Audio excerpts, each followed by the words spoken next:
Attitude ऐसा बनाओ, कभी अगर बनना हो तो बाज बनना, लेकिन कभी तोता मत बनना। तोता बोलता तो बहुत है लेकिन ज़्यादा ऊंचाई तक उड़ नहीं सकता। बाज बोलता बहुत कम है लेकिन सबसे ऊंचाई पर उड़ता है और बाकी पक्षियों का राजा होता है एक बाज। आज मैं आपको 5 ऐसे पॉइंट्स बताऊंगा जो कि हर एक इंसान को बाज से सीखना चाहिए और लाइफ की बहुत बड़ी लर्निंग है इस 5 पॉइंट में। लेसन 1, बाज की तरह अकेला चलना सीखो। बाज अकेला उड़ता है और बाकी पक्षियों के मुकाबले सबसे ऊंचाई पर उड़ता है। बाज अकेला उड़ेगा लेकिन कभी भी चिड़िया और छोटे पक्षियों के साथ नहीं उड़ेगा। बाज हमेशा या तो बाज के साथ उड़ता है या फिर अकेला उड़ता है। इसमें हमें ये सीख मिलती है कि छोटी सोच वालों से हमेशा दूर रहें और अकेले रहें, क्योंकि यही वो समय है जब खुद को जानने का असली मौका मिलता है। लेसन 2, बाज की तरह अपनी लक्ष्य पर ध्यान दो। बाज का विजन बहुत ज़्यादा क्लियर होता है और बहुत ज़्यादा स्ट्रांग होता है। बाज अपने शिकार को 5 किलोमीटर दूरी से ही देख लेता है और एक बार जब उसे अपना लक्ष्य दिख जाता है तो फिर उसके बाद रास्ते में चाहे कितनी भी मुश्किलें क्यों ना आए, वो अपने लक्ष्य को हासिल करके ही दम लेता है। हमें भी एक बहुत बड़ी सीख मिलती है कि अपना विजन क्लियर रखो और उसे हासिल करने में फिर चाहे कितनी भी मुश्किलें क्यों ना आए, पीछे मत हटो उस बाज की तरह। लेसन 3, बाज कभी भी मरी हुई चीज़ें नहीं खाता। बाज कभी भी मरे हुए जानवरों को नहीं खाता, वह हमेशा जिंदा शिकार करता है और इससे हमें यह सीख मिलती है कि ये जो हमारा पास्ट है वो मर चुका है, तो अपने उस मरे हुए थॉट पर ध्यान मत दो और अपने आने वाली ताज़ी फ्रेश ज़िंदगी में ध्यान लगाओ।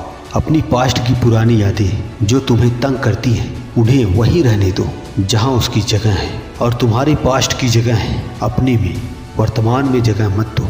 क्योंकि एक बार तुम्हारा पास्ट तुम्हारे प्रेजेंट में आ गया तो तुम्हारा पास्ट तुम्हें कभी तुम्हारे प्रेजेंट में नहीं रहने देगा। पास्ट में तुम्हारे साथ कितना भी बुरा क्यों ना हुआ हो, वो सब यादें और थॉट्स सब मर चुके हैं। और उस बाज की तरह बनो जो कभी भी मरी हुई चीज़ों को नहीं खाता।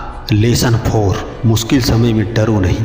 जब आंधी तूफान आती है तो बाज बहुत ज़्यादा एक्साइटेड हो जाता है। जब बारिश होती है तो सारे पंछी छिप कर बैठ जाते हैं, लेकिन बाज को बहुत ज़्यादा मज़ा आता है। जब तेज़ हवाएं चलती हैं तो बाज उन हवाओं के सहारे और तेज़ी से ऊपर की ओर उड़ता है और ऊपर उड़ते उड़ते इतना ऊपर उड़ जाता है कि बादलों से भी ऊपर पहुंच जाता है। और इससे भी एक बहुत बड़ी सीख मिलती है कि मुसीबत में भी मज़ा ढूंढो।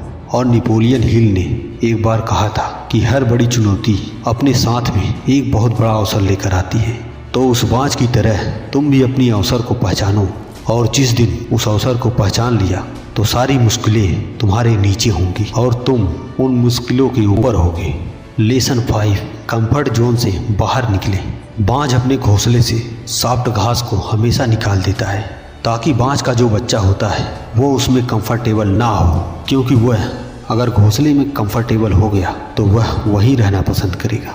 लेकिन बाज कभी ऐसा होने नहीं देता। बाज एक पक्षी है और उसे भी एक बात पता है कि कंफर्ट जोन में कोई ग्रोथ नहीं होता। लेकिन हम तो इंसान हैं ना, और इंसान होने के बावजूद कई सारे लोग इस बात को समझते ही नहीं हैं कि आप जितना ज़्यादा कंफर्ट जोन में रहेंगे आपकी लाइफ आने वाले टाइम में उतनी ही अनकंफर्टेबल हो जाएगी। तो दोस्तों, मुझे पूरी उम्मीद है कि बाज द्वारा बताए गए इन 5 लेसन से आपको कुछ ना कुछ सीखने को ज़रूर मिला होगा। कमेंट करके ज़रूर बताइएगा कि आपको कौन सी सीख अच्छी लगी, और अपने दोस्तों के साथ शेयर ज़रूर करिएगा। मिलते हैं अगली वीडियो में, तब तक अपना ख्याल रखना। जय हिंद, वंदे मातरम।